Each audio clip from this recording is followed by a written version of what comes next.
11월 마지막 날인 오늘 광주와 전남 지역은 강한 바람까지 불면서 체감 기온이 영하권에 머물렀습니다. 일부 지역은 밤부터 눈이 시작돼 내일까지 최대 7cm의 눈이 내리겠습니다.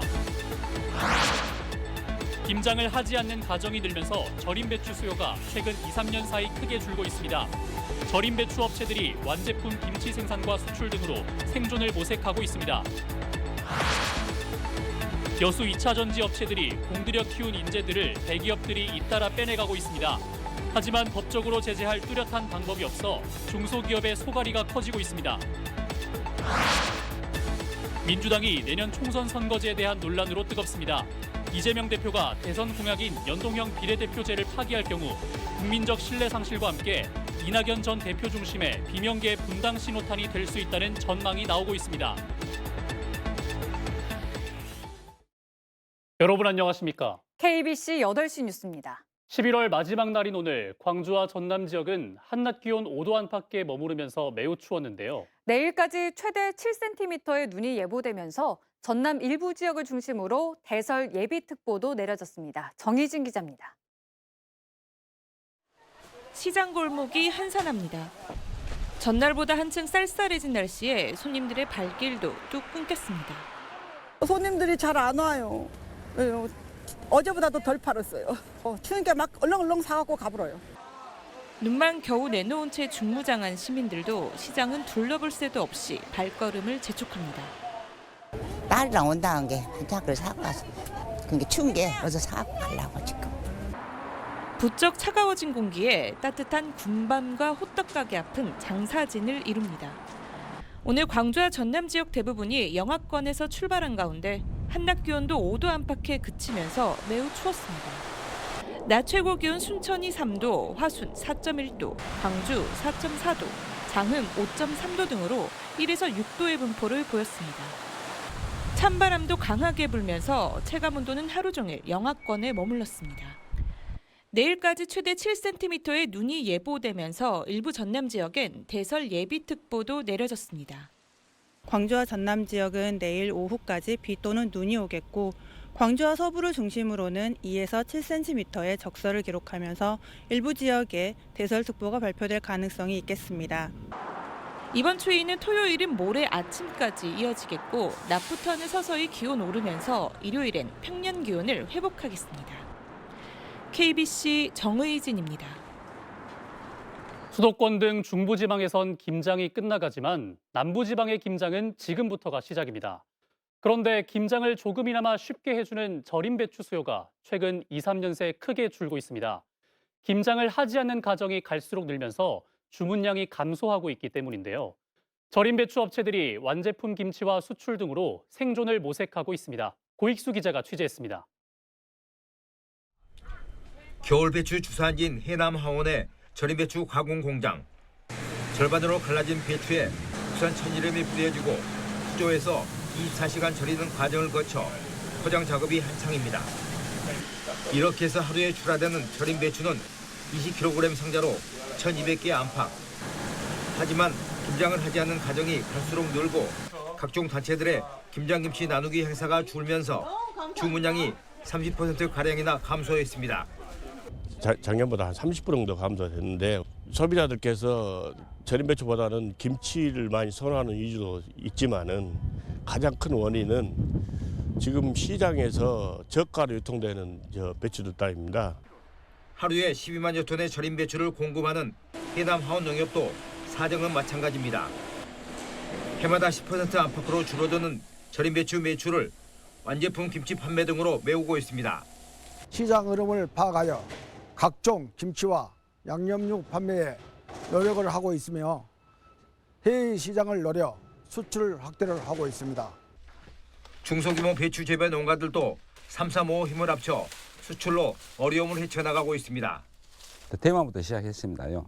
그래갖고 북미나 캐나다 쪽으로 이제 그쪽 시장 더 늘려가지고 해남 배추를 폭넓게 전 세계에 나갈 수 있는 마땅한 대체 종목이 없어 불안정한 가격과 산지 폐기 등이 되풀이되고 있는 해남 배추.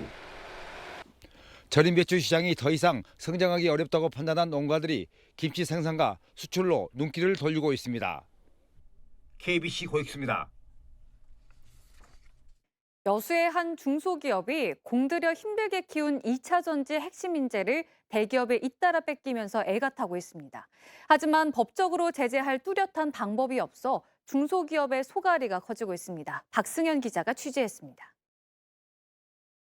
국내 배터리 3사의 2차 전지 핵심 소재를 납품하는 여수의 한 중소기업입니다.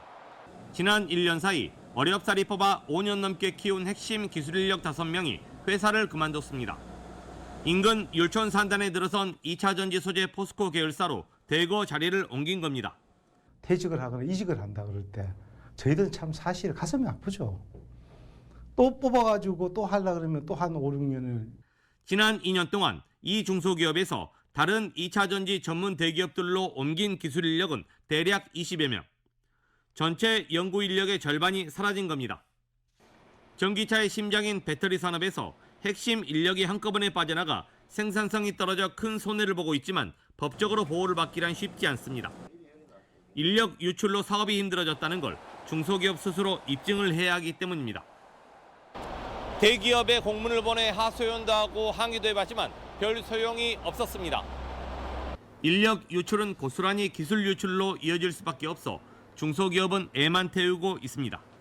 중소기업이 더욱더 커갈 수 있는 토대를 사라지게 하는 것이기 때문에 이 부분에 대해서는 대기업에서 어떤 중소기업과의 상생을 위한다는 정신에 위반되는 것이기 때문에 이에 대해 포스코 계열사는 배터리 산업 급성장에 따라 대규모 공개 채용을 진행한 것일 뿐이며 중소기업 인재를 빼간 것은 아니라고 해명했습니다. KBC 박승현입니다. 대유 위니아 사태 여파로 광주 전남 중소기업 경기 전망이 한 달 만에 다시 하락세로 돌아섰습니다. 중소기업 중앙회 광주 전남 지역본부가 지난 14일부터 21일까지 지역 중소기업 210곳을 대상으로 다음 달 경기 전망 조사를 실시한 결과 지난달보다 3.2포인트 하락한 79.8로 나타났습니다. 특히 광주가 5.1포인트, 제주업이 8.5포인트 하락하면서 대유 위니아 사태로 인한 협력사들의 피해가 지역 경제에 직간접적으로 영향을 미친 것으로 분석됩니다. 윤희준 한국에너지공대 초대 총장에 대한 해임안 처리가 미뤄졌습니다. 산업통상자원부는 오늘 총장 해임에 관한 안건 상정 타당성 등을 논의한 한국에너지공대 이사회가 총장 해임안을 다음 이사회에서 심의 의결하기로 결정했다고 밝혔습니다. 김동철 한전 사장을 비롯해 정부와 한전 그룹사 관계자가 대거 포진한 이사회 구성상 총장 해임안 의결이 한 차례 미뤄졌을 뿐이라는 분석이 지배적입니다. 앞서 산업통상자원부는 에너지공대에 대한 감사에서 비위가 다수 적발됐다며 이사회에 윤 총장의 해임을 건의했지만 에너지공대 교수들과 지역 시민사회 단체 등은 반발하고 있습니다. 내년 총선 선거제 논란이 뜨거워지고 있습니다. 이재명 대표가 본인의 대선 공약을 파기하고 사실상 병립형 비례제 회귀를 시사하면서 당내 반발이 거센데요. 준연동형제 포기가 이낙연 전 대표 중심의 분당 신호탄이 될 것이란 전망까지 나오고 있습니다. 이상환 기자의 보도입니다. 이재명 더불어민주당 대표가 병립형 비례대표제 회귀를 시사하면서 선거제 논란이 뜨겁게 달아오르고 있습니다. 이 대표는 지난 대선 당시 연동형 비례대표제와 위성정당 금지를 약속했지만 정치개혁이란 명분보단 총선 승리란 실리를 택할 것으로 보입니다. 국회까지 집권여당에 넘어가면 지금 이 폭주, 과거로의 퇴행, 역주행을 막을 길이 없지 않습니까? 이 대표의 이런 움직임에 비명계를 중심으로 한 원내는 물론 원외 인사들의 반발까지 이어지고 있습니다.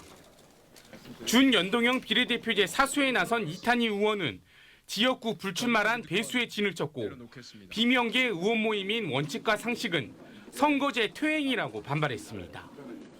연일 이 대표를 비판하며 보폭을 넓히고 있는 이낙연 전 대표도 준연동형 비례대표제 유지를 촉구했습니다.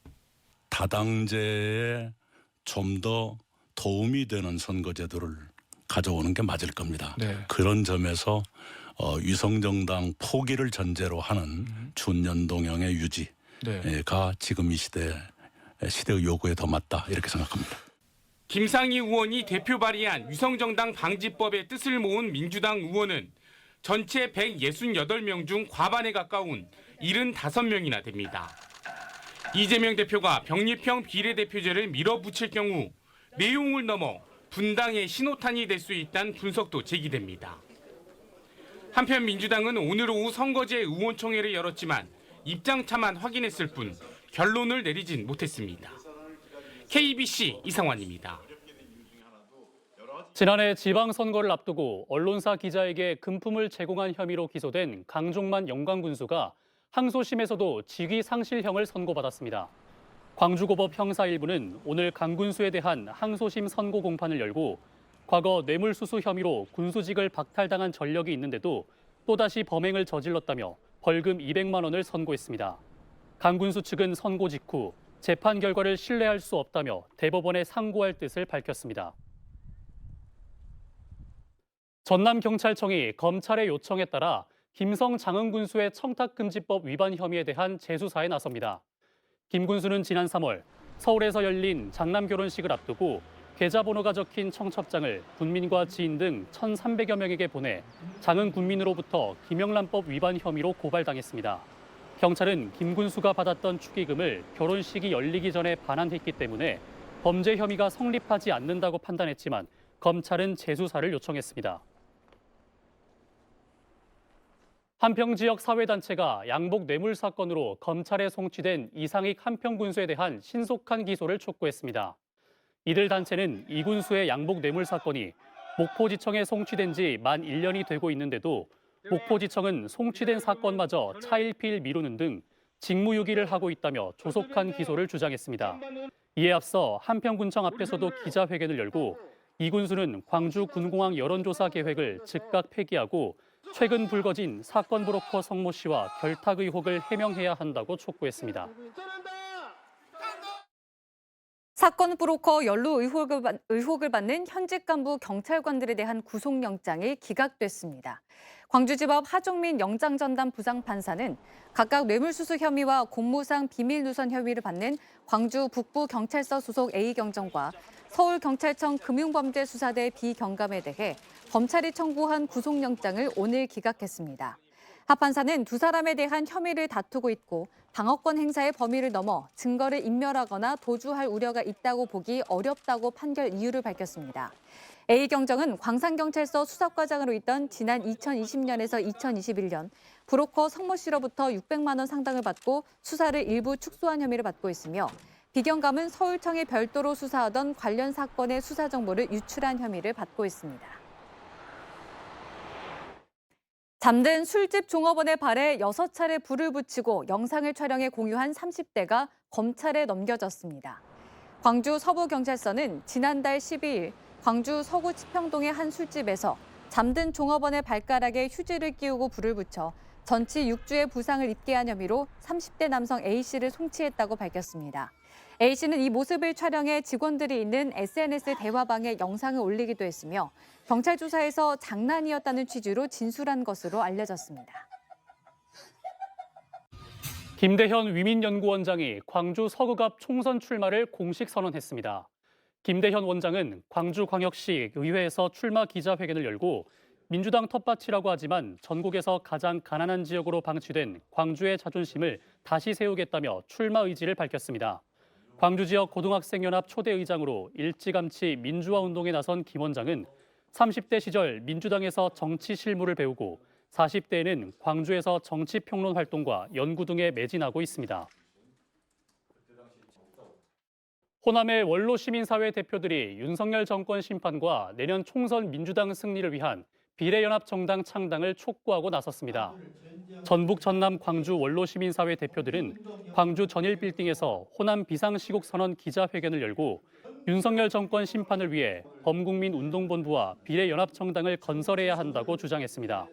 또 총선 선거제 개편을 반대하며 민주당의 선거법 개혁 금지, 비례위성 정당 구성 금지, 기득권 양보 등을 요구하기도 했습니다. 광주 지역 안전문화 실천 추진단이 정기총회를 개최했습니다. 이번 정기총회에서는 올해 한 해 동안 안전문화 정착을 위해 광주 지역 노사민정이 함께 노력한 사례를 공유함과 동시에 결속력 강화를 다짐했습니다. 안전문화 실천추진단은 지난해 11월 발표된 중대재해 감축 로드맵에 따라 광주 지역 중대재해를 예방하기 위한 다양한 활동을 펼치고 있습니다. 광주광역시가 자원회수시설의 입지 후보지 재공모에 나섭니다. 광주광역시는 지난 4월 1차 공모 때 신청한 입지 후보지 6곳 모두 인근 거주세대 동의서를 제출하지 않는 등 응모 조건이 충족되지 않아 부적합 처리하고 내일부터 내년 1월 29일까지 60일간 자원회수시설 입지 후보지 재공모를 진행한다고 밝혔습니다. 재공모 대상은 기존과 같이 시설 규모 650톤, 부지 면적 6만 6천 제곱미터 이상 확보가 가능한 지역입니다. 입지로 최종 선정되면 1,000억 원 이상의 지원을 받을 수 있습니다. 연말연시를 맞아 경찰이 음주운전 집중 단속을 추진합니다. 광주경찰청과 광주자치경찰위원회는 다음 달 1일부터 내년 1월 31일까지 2달 동안 주간, 야간, 심야 시간대를 불문하고 매일 가용인원을 모두 동원해 음주운전 집중 단속을 실시할 예정이라고 밝혔습니다. 단속 대상에는 자동차를 포함해 이륜차와 개인형 이동장치도 포함되며 경찰은 숙취 운전자 적발을 위해 출근길에도 불시에 음주 단속을 펼칠 방침입니다. 전라남도가 전국 최초로 내일부터 1년간 초소형 전기차 전용도로 시범운행을 실시합니다. 시범운행은 고하대로와 앞해대교 등 목포, 무안, 신안 인근 자동차 전용도로에서 전남경찰청이 허가한 초소형 전기화물차 7대를 대상으로 이뤄집니다.